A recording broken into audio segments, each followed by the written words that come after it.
So I love my story. I love the fact that I can get to share this part of my story, because most people they get to know me now and they see the success now, but they don't know the pain, the hardship, the struggle in this journey to getting to where I am. I had to do, when I started my business, there was no customers. I needed to find a way to drive customers into my store.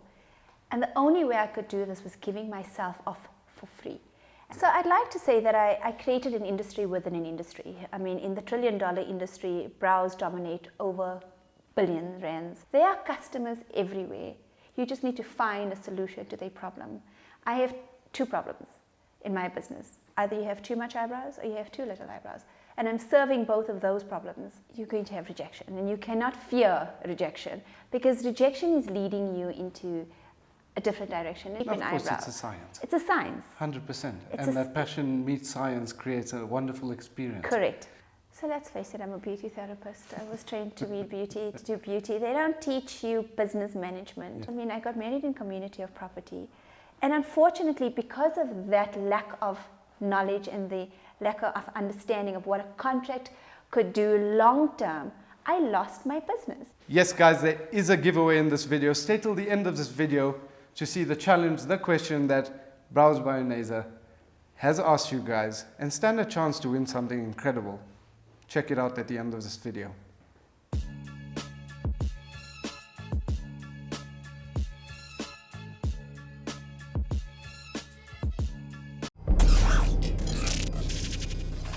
Hey guys, this is Money Talks. I'm Nabeel Khan, and today we have the Unaiza Suliman. Your story through the last 9 years, starting from scratch and creating an unparalleled brand and position in the brow industry through Unique Brows, Unique IV, and Unique by Unaiza. She's inspired and empowered many young females and continues to shine as a businesswoman and single mother. I'm so excited to get into this. When you were growing up, did you ever imagine owning 10 franchises in the beauty and wellness industry? No, nothing, not for sure. Like I thought I'm going to become an air hostess. Honestly, an air hostess? Yes. And is that from the passion to travel the world? That's exactly it. And you travel the world today? I do. I wish I could travel a lot more, but you know, being an entrepreneur, you're limited with your time. Absolutely. But there is that vision, you know, work hard and in December, party hard. So.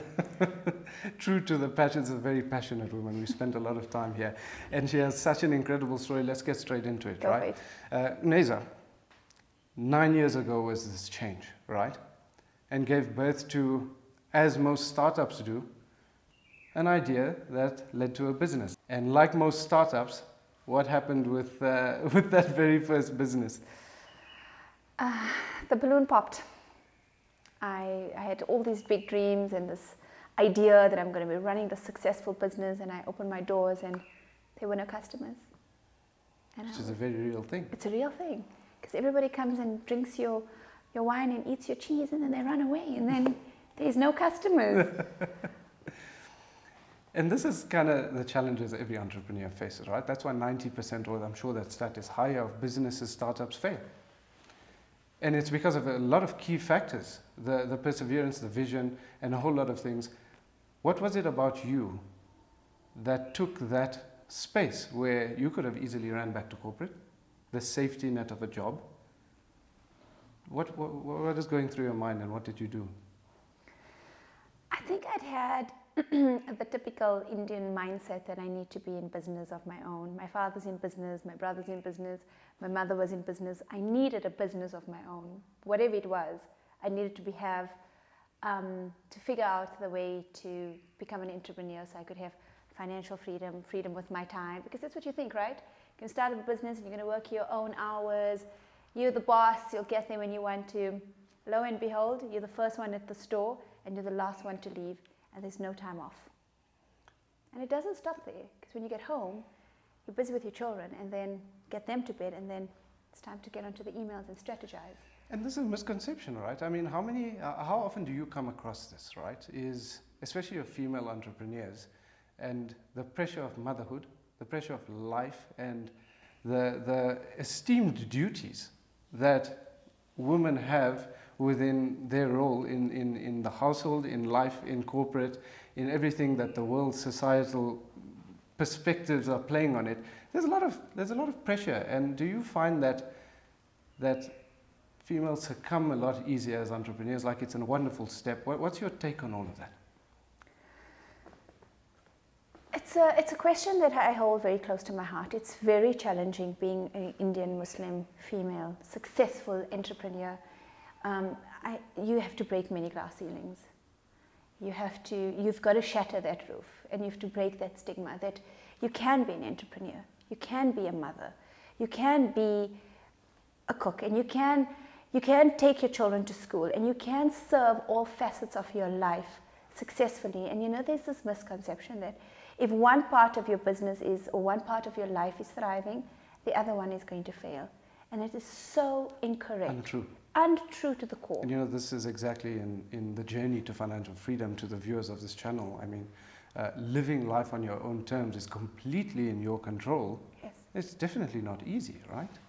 And coming back to not easy, this business of yours that you started and was failing, there's a turnaround that happened before you started actually making money, becoming profitable, and the growth into the future.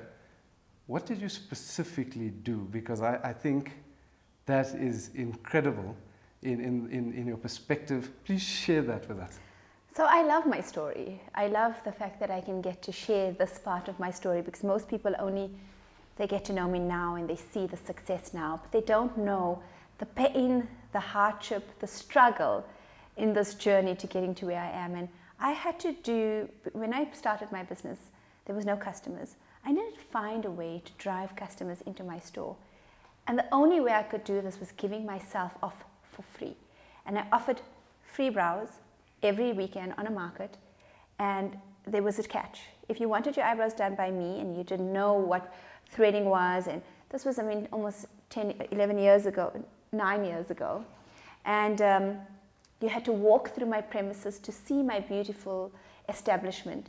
And in that, I managed to turn around these clients. But it was not about the brows, it was about the giving, the free. 100%. I needed to give to get back. And that's a very popular trend in thought amongst your influencers these days, especially around success. But that actually is OG, old school entrepreneurship. Go and give it out, lay it all out on the line and prove that value. And then thereafter, there was a lot of word of mouth, I'm assuming, right? Yes. And you did such an amazing job. Why am I telling it? You just take us through that story, because a lot of people watching this sometimes think it's a wall, and there's another wall, and then there's impossible, and there's the fear and the safety net of this corporate job. And that can lead to all sorts of anxieties, mental blocks, and so on. But it's so possible, say it exactly how it happened. You had this free market, right? And it was a time when brows were not popular. It was an industry that wasn't even... Yeah. Take it from there. So I'd like to say that I created an industry within an industry. In the trillion-dollar industry, brows dominate over billion rands when it comes to this market, right? And in South Africa, no one tapped into this market. So I created this market, I created this niche. But it just didn't happen overnight. The amount of work and effort, time, and the free, I think I've given thousands of eyebrows for free to build my business, to build my name. It's the law of 7, where the client has to see your name or your brand 7 times. So they saw me for free, then they saw me on the magazine, then they saw me in a radio article or radio interview, on an article, social media. Social media is great, but back then we didn't have social media. 100%. It was guerrilla warfare. You had to go and find the client. Your picture was in the Get It magazine because you were a socialite of that, doing free brows, you did a free pop-up, whatever it is. But in business, and we're talking business now, your client's not going to come to you. That's just a given. You have to go and find that client. You have to drag that client into your store. There needs to be a call to action. Why would that client come to you? You're going to an event, we do corporate wellness. We do brows for free on wellness days at Alexander Forbes, Discovery, Nedbank, whatever. And it's because they've had that one experience, because it's an experience, they come back. But it's the second time, okay, you can have a voucher and come back at half the price because there's a call to action. Because one is not enough. It's hard. You've got to be aggressive. And the second time, they have it done at half the price, and the third time, it's free. So ideally, to answer your question, when I walk through this journey of giving free brows on the market, word of mouth spread, people got to know about me doing eyebrows in Krugersdorp. I mean, who the hell goes to Krugersdorp? No offense to my Azabel friends, but it's far. You need to take a visa to get, you need a passport there. And I created a market in an untapped market. And this is the thing about business. There are customers everywhere. You just need to find a solution to their problem. I have two problems in my business. Either you have too much eyebrows or you have too little eyebrows. And I'm serving both of those problems. So whatever business someone's starting, they need to identify who is their client, what can they do. For example, if you're doing pedicures, for example, I'm just going to give a run-of-the-mill example. What are you serving? You're not giving them pretty toes. You're serving hard crack heels and ugly feet and corns and whatever it is. But that's the way you're going to strategize. If I was doing that, strategize my business, that I will give you smooth feet and not scur feet. I don't know that's the thing you're going to say on TV, but do you know what I'm saying? But I'm assuming that's how I strategized my business. There was two problems. The white ladies had no eyebrows. They were too blonde and too light, and the black ladies, or the ethnic market, don't have eyebrows. So I'm giving you eyebrows. So we're working with two different problems, and we have the solutions to this. Yeah, and of course, throughout your story, this led to empowerment, employment, and empowering the young ladies. But in between that, from the time where you started giving value for free, I believe you scaled the business a lot faster, and you opened up then your first store in a kiosk in a mall. Yes. And got denied that. Yes. So another problem in business. How did you get over that? I love that story. Okay, so I think in business there's always going to be stumbling blocks. You're going to have rejection, and you cannot fear rejection, because rejection is leading you into a different direction. And if you have faith and you believe that if one door closes, another door is going to open. Destiny denied is not destiny delayed. And it's an opportunity. And right? it's an opportunity. Because continuous rejection allows you to be more persistent. And if anyone knows me, you can't tell me no. If you're going to say no, I'm going to find a way to figure this out. I mean, with Vodacom as well, it took me 3 years to get into Vodacom World. But with Clearwater, they said they don't like this concept. They didn't like my idea. And I was like, no, you don't know my business. How can you not like something you don't know?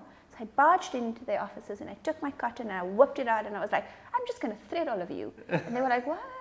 Because they didn't know what threading was at that time. And I said, well, this is what it is. It's cotton, and we remove your hairs and we shape it, and we started the first mapping, which was, we've evolved. I have evolved so much with my mapping and my designing on brows.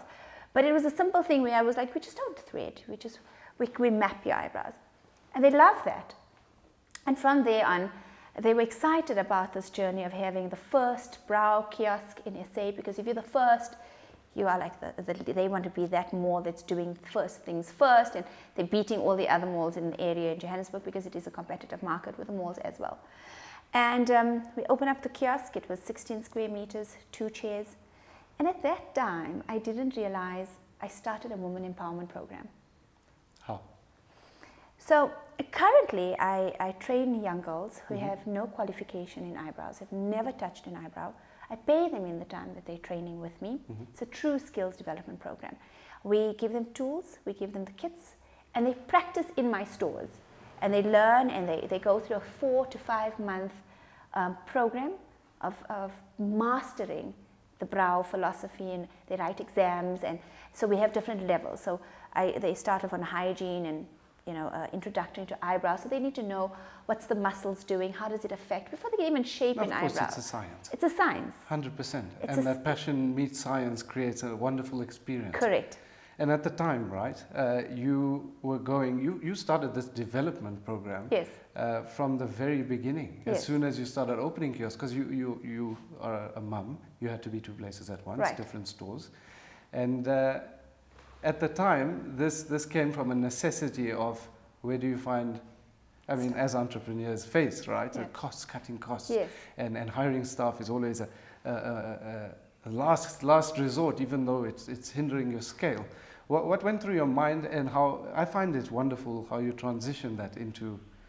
So I hate to use the word cheap labor, but I needed that. I needed girls that I could afford in this new brand, that it was a baby. I didn't know whether I was going to make money or not. It was just an idea. And so to cut costs, I hired these girls with no skill and I trained them. And that's how it evolved. And little did I know that that was my empowerment program that would become such a big part of my business and my success. It's not the amount of stores that are open, it's the amount of how many lives and households I've influenced and affected. It's just so crazy how, you know, we look back and all these difficulties and hardships, you look back and say these were opportunities, but at the time it might seem like... You were in a state of panic. What do I do? How am I going to I can't be in two places at once, like you said. And I needed to make a decision, and it was a tough one because those stumbling blocks were hard at the time. I cried many days of how am I going to do this? I was giving birth. My son was a baby, and I needed to be at the store, and he was little, and we were in a kiosk. There was no place to breastfeed him. It was struggles, and these were the hard days of my life.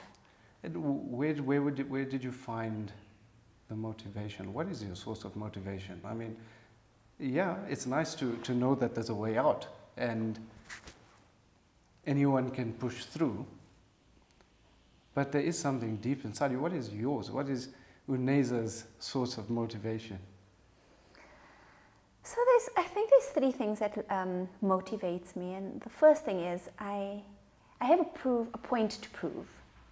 Whether it's to myself or to my family, but I needed to prove this point, that I am very capable of doing this. Because when I started this business and I said to people, I'm going to be doing brows, and they were like, who does brows for a living? Like, that doesn't even make sense.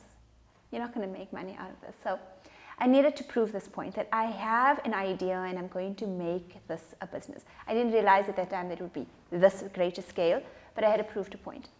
Secondly, the other motivation is that I have these children. And I am their mom, and I need to show them that if I can do it, if I can believe in my dream, you can do this as well. And the third reason that I want to motivate, what motivates me, is that I like nice things. You know, I like those fancy stuff, and there is financial freedom, definitely. There is freedom of my time. I mean, there are days if I need to take a day off, I can. I don't like the accountability to a boss, but it's the reason that I'm here in business is to make money. Right? And that's sometimes it's misunderstood that, and this is a very big taboo thing. It's a mindset with money that being rich is evil. Rich people are evil, or you know, wanting nice things is a very selfish and bad thing. No, we're human beings, and when it comes to these things, you're absolutely 100%. The spot is you just get real with yourself, make the difference. You don't have to. It just always isn't evil corporate. You're exploring a passion. And now, Unaiza, you have an incredible social media following. You are an influencer. Let's be serious. No, I don't agree with you. You're definitely an influencer. No. I influence people. I'm influential on my client. I'm not an influencer. That's what all influencers No, I'm not an influencer, please. I do not do things where I get stuff and get to blog about it. So we I am teasing. I find that so condescending to say that. Okay, then my apologies. Okay. However, right.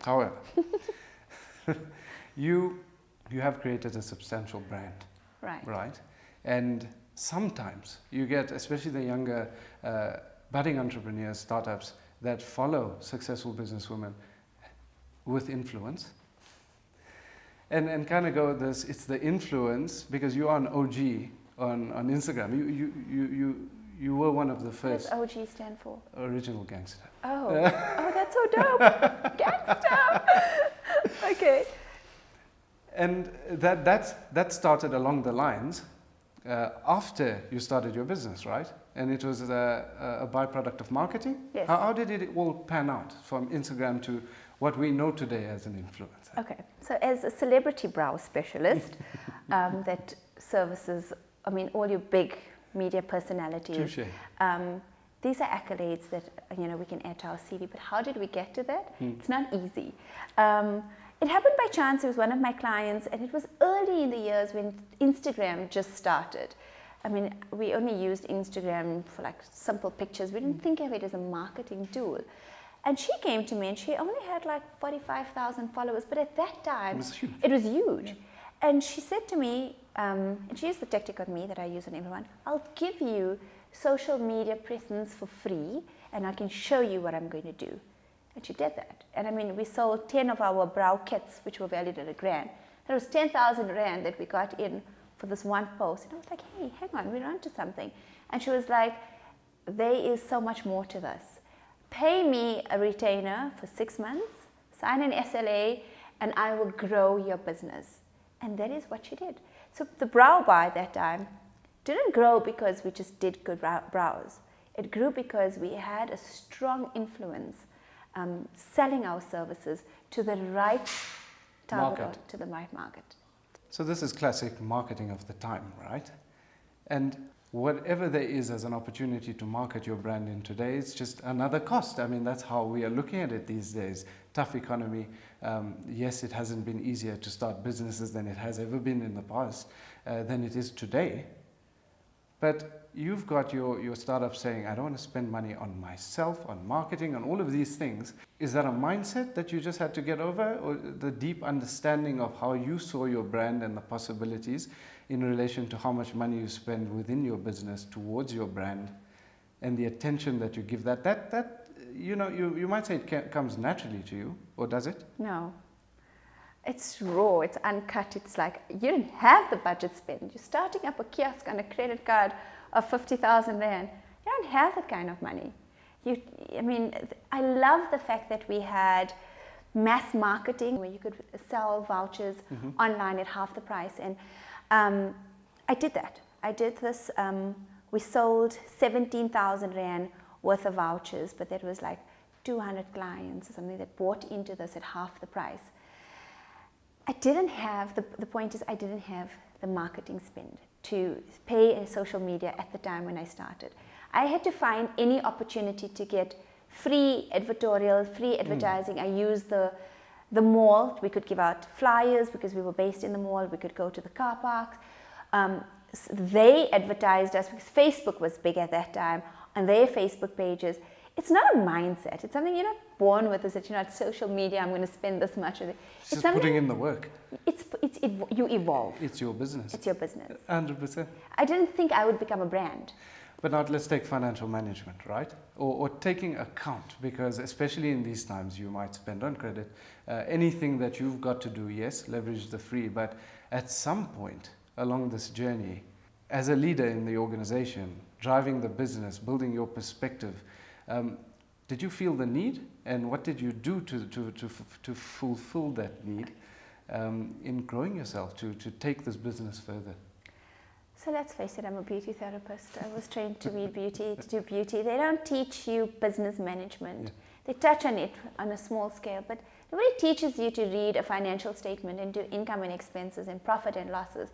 And I lost a lot of money in my business because I didn't understand my business, that I was overpaying staff.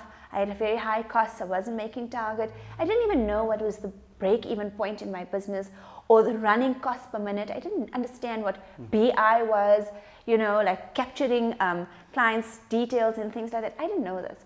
So as my business developed, I realized there is a lack and there's a need for this. And if I'm not going to empower myself, because yes, there are accountants and whatever it is, but you get to the accountant after you've made all the bad mistakes, and he's like, you're in the red. 100%. So I needed to learn this, and I went and I did a business management course for beauty therapists and understanding how to deal with staff, how to track my marketing campaigns, how to work with contracts. For example, how to do an income and expenses statement. Like it empowered me, and the knowledge that I gained from this is actually what propelled my business to grow, because then I had the confidence, because it was the lack of knowledge that leads to the lack of confidence for growth, because I was failing.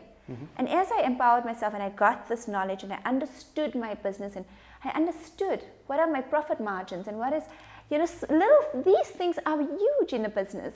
And as I understood this is when my business took its massive leap, because now I knew. I'm going to sell this business, I'm going to pitch this business to a franchisee, and I'm going to say to them, this is your running cost per minute, this are your trends, these are your marketing budgets. I know the value in self-investing in a business management course, whatever field it may be. It's important. No, absolutely. I mean, we see this in financial planning. I mean, especially your professionals, your doctors, lawyers, they're taught to practice a specific skill, a profession, to follow a set of rules and give advice, and so on. But how many accountants are self-employed? Right. Law firms. And where was all this born out of? It was not taught in law school or financial planning school. And this is a real thing for any service professional. I mean, you started off saying you're humble beauty therapist. But absolutely, you're getting into it, you have to develop your mind. And I love that you've had that take on it. And there was a point in it where you realized it can unlock the next level, and it did. Yes. But I also believe that there was then a massive failure in terms of also a lack of understanding perspective in how you almost lost your business, right? Well, I lost it. You absolutely lost it. I lost it, yeah. And that was fairly recently, right? Yeah. So it was quite tragic, I think, because I'm going to generalize here, but as Muslim girls, we're very submissive, and we follow the old school that you get married, you sit at home, and whether you start a business, your husband is the leader and he's the dominator in the business. You'd be surprised, this is in all cultures, hey? Okay. I mean, you go girl, continue. Whatever he says goes, and we forget that what is a nikah? What is nikah? Nikah is a contract. Do we ever put contracts together to say, this is what I want, these are my needs, if I start a business, am I going to be owning my business? I mean, I got married in community of property, and unfortunately, because of that lack of knowledge and the lack of understanding of what a contract could do long term, I lost my business. I lost the brow bar completely. I had no business. So, I mean, this talks to always encourage. This is what I always encourage is the more you speak about money in the household, and not specifically we're going to talk about money, but the more you speak, the more you share, the more you open about, marriage, a nikah, a contract, however you name it in whatever culture, is still two individuals as a team. Yes. I mean, that's how I've always seen it, right?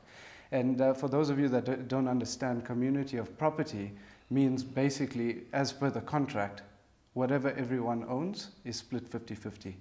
And without understanding that, the repercussions, not only in the negative situations, is also if the business incurs debts, your spouse is at risk. So the more we talk about these things, the more we can have healthier relationships, firstly, and be better business owners, or whatever it might be, corporate, and live better, more financially free lives.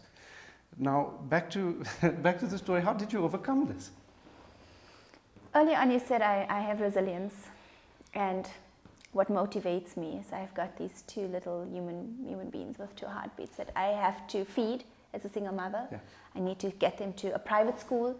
They have needs, and I cannot allow them to suffer at the hands of two adults. And I just thought, well, I am going to do this. I'm going to put my big girl panties on. If I could do it once, I can do it again. But this time, I'm doing it with the lessons. I have the textbook on what not to do. School of life. I've been through the school of life, and I paid some expensive school fees, and I'm grateful for that because I've come out with cum laude. So on what not to do. So that has been the journey, and I love it because when I copied and pasted my business model, I did it with such elegance, and it was seamless. How do you describe your business philosophy?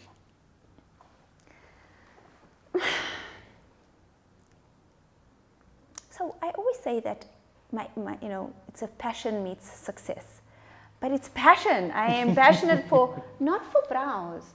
I am passionate about people. There are times when I'm like, I'm not peopling today, but I have a passion for people because people make our wheels in our business turn. So my business philosophy is anything that you do it with utmost perfection and do less. Less in your business leads to more. So I'm very streamlined. I only do brows and lashes. That's it. And by nature of your story, I mean, we're seeing this pop up in the beginning of your business, in getting your kiosk off the ground.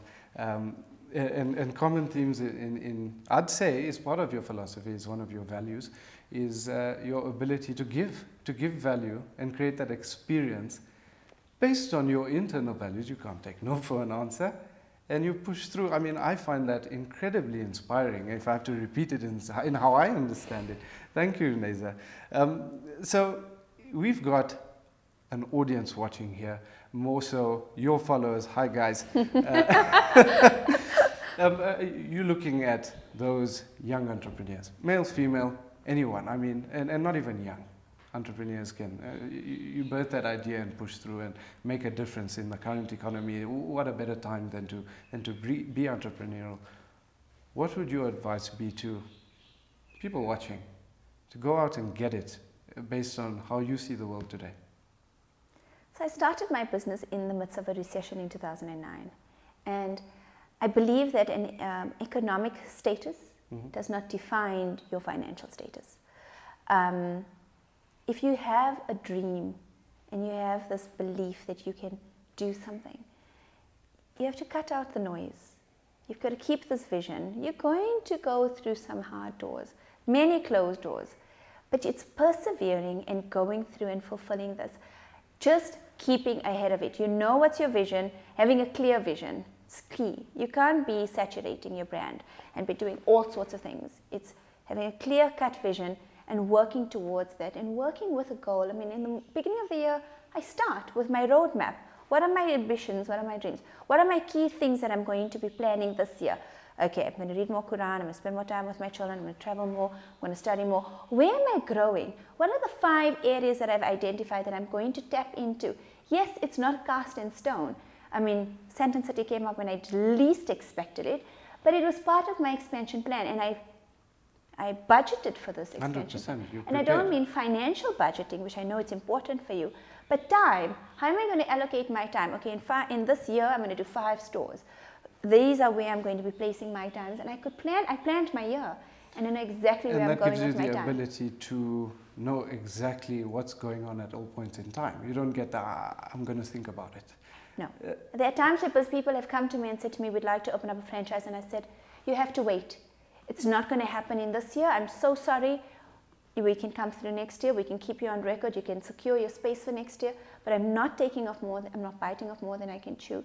And this is something I'd like to say, and it's a very valuable lesson to your followers, my followers, and whoever's watching this, that don't grow fast.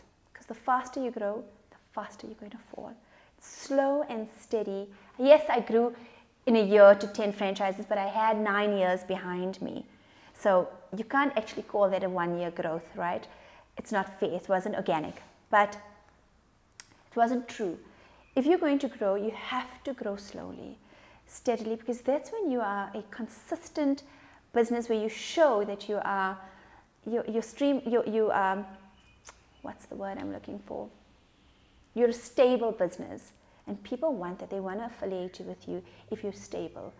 You're showing that, you can make it through the hard times. You're resilient. Your business, myself, my core values, it's all interlinked. And obviously, I mean, you going into franchising, you are a people's person. Business is about people. We're in an entire new decade, a decade that's famously right in front of our eyes, all about collaboration, because everything's moving so fast. Costs are going to run high if you. How do you see the next 10 years, especially in your field, bras? So my brow business is going to, it's purely with collaboration. Like you said, it's the way to go. There is enough sunshine for the whole world. You have to give to get. You have to partner up with other business industries. I mean, I am in other spas and businesses where I'm just a little brand within a big brand, but we're collaborating, we're feeding off each other, because what I'm doing is of no conflict to them, and what they maybe had a small percentage of eyebrows, which they now send all the clients to me. It's a healthy working relationship. Absolutely. Right? I mean, we find these days a lot of people. I mean, firstly, how do you pick the right business partner? I mean, there's so many things that could go wrong, and if you think about it, the way you describe it seems so seamless and simple. brand association is key and critical. I'm not going to go into a spa that does not have a media presence, that does not have quality. They don't align themselves with my philosophies, my key attributes as a business. So even with the power of collaboration, sometimes you have to say no. I'm so sorry, I really can't. Not because your brand doesn't see the value in it, because it needs to be a partnership. It's a two-way street. 100%. Sometimes people want to align and collaborate with me because they are tapping into my market, and I've learned now to see things through a different eye.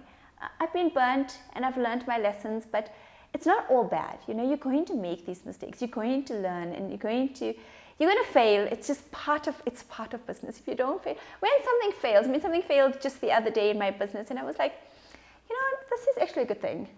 What was the lesson from this? And so the power of collaboration with big brands. I work with some really big businesses, the corporates that we align ourselves with, and it works. And with technology, who is your client? My daughter is my client. I'm so key on focusing my business around the teens, because they are my future clients. That's the next generation.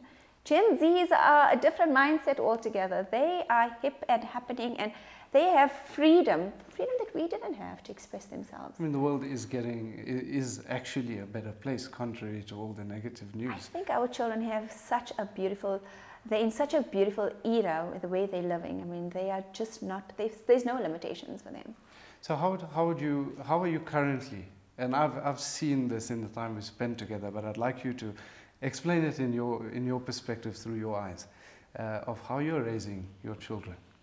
Are you raising them to do the standard university? What's your take on that? So I raise my children with an iron fist, unfortunately. I'm still old school. I'm that mother. I love and I dote over my children. I'm that kissing, cuddly mother. But I'm sorry, there is limits, and that's it. I control everything with my children. My son doesn't have a cell phone. My daughter, I am on that phone. I need to know what's happening in her life. But at the same time, there's an element of trust.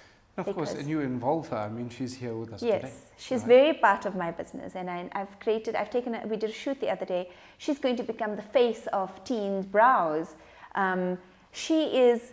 She's going to carry my legacy, as much as she says she doesn't want to.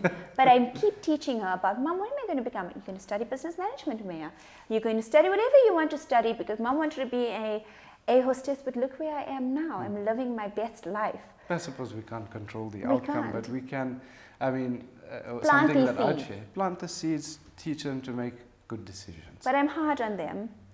But they also know that it comes from a good place, because if I clap them, they know they're going to run. Mom, when they know Mom is coming for them. But at the same time, I am her best friend. We share the same fashion style, clothes, shoe size. She must know that she can come to me with any problem. That door of communication is open at all times. Mia, if there's a boy, tell me. I need to know. It was Valentine's. Mia, do you want me to buy you some chocolates? Do you want to give a boy? So she must know that I'm open to it, but there's also boundaries, because raising children in today's day and age is hard. No, of course. It's Jurassic Park. I'm like, it's not easy. It's not easy. But we're doing a great job as far as we can in this generation. We're not that old, but we're adapting. No, but of course, think about your lifestyle. Running so many businesses, franchising, to all of these, being a mother, being present as a mother, which is already a feat in itself.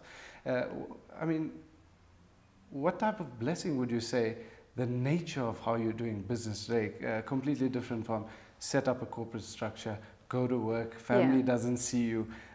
This is the future right in front of us. And what's the importance of everyone waking up, starting to get a better digital presence, and taking this future one step forward at a time, but really attacking it aggressively, and in relation to the quality of life that's possible?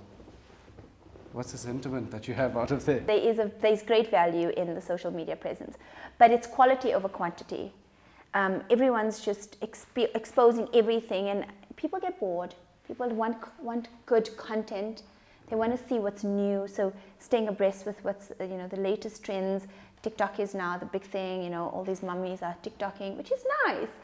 It's refreshing to see that they're also embracing their own sense of style, but it's not going to last for very long, and nothing in this time lasts for so I always call it riding the wave. And when the wave hits, you've got to ride that wave, because nobody wants to see the old way of doing things. People want to see what's new, and it's quality. It's spending time on your footage. What sort of things are you placing on social media? Certain things, like people don't want you to see negative posts, and you know, if someone's having a fight and they this person is that, and playing this third party conversation on Instagram about such and such, you know, Bill did this and Bill needs to, you know, we don't want this, we don't want that, and people don't want to see that. They're all about positivity, and there's a mind shift where women are empowering women. The females are standing for each other greatly, which didn't happen a decade ago. But do you know, as of today, females have officially dominated the workforce? Absolutely. I mean, No, the stat is 54%. I run my Girl Boss Thursdays, and I didn't think it was going to be something this lucrative. And when I say lucrative, this successful, I don't get any money from it. But I empower other women, and I just advertise them. And it's people. And it's people, and they love it. And on a Wednesday night, I get this post, and I'm like, oh my God, it's Thursday already. Like, how did this week go by so fast? People wait for Thursday so that they're getting free advertising and marketing. In turn, my brand is growing. No. I didn't expect that, but and it was that a talks selfless. back to your philosophy. Free. I mean, I would have expected it. It's absolutely, it's more value, and I mean, you're doing it on multiple platforms. It's incredible. How long, I'm interested to know, do you think is the Instagram wave?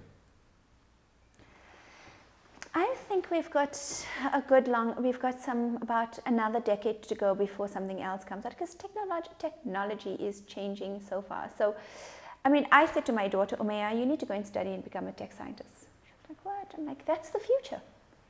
It's not the boys that are doing technology. You need to go and be in technology as well. So, gauging from what I've learned recently at the Forbes African Women's Summit, there's a lot that's going to happen in our social scene, and the changes. Instagram videos are definitely the way. People are not looking at pictures anymore.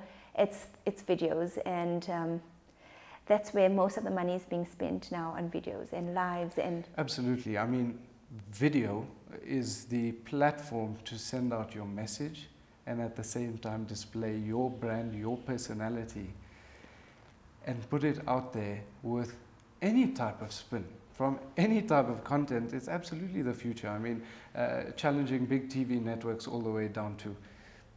but thank you very much for that perspective, Unaiza. I must say, I thoroughly enjoyed this chat. Thank you for just being you. One question. What is your favorite thing about Money Talks? Wow.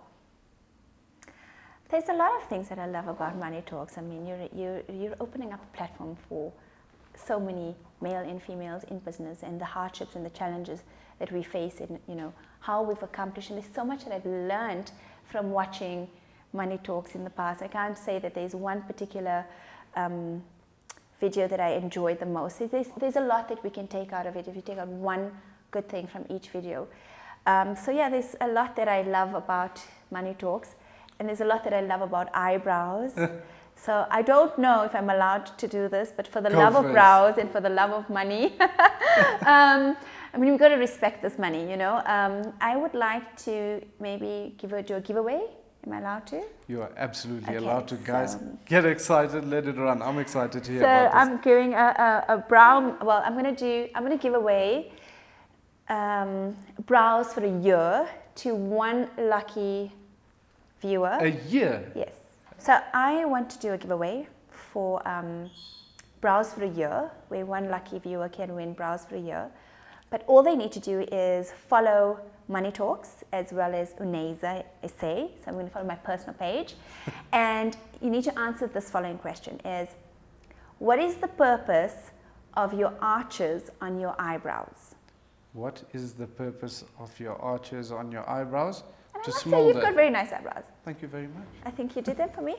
Did you go and have them done? Yeah, am I allowed to say this on air? If I were to get it done, Unaiza, I would have come to the brow specialist. Okay, great. So you're basically saying you were born like this? Full natural. Oh, wow. Thank you very much. And on that note, guys, thanks for watching. Hit that subscribe button and click on the bell icon so you never miss a video. Thank you very much again to Unaiza for brows for a year. That's incredible. And I'll catch you guys in the next one.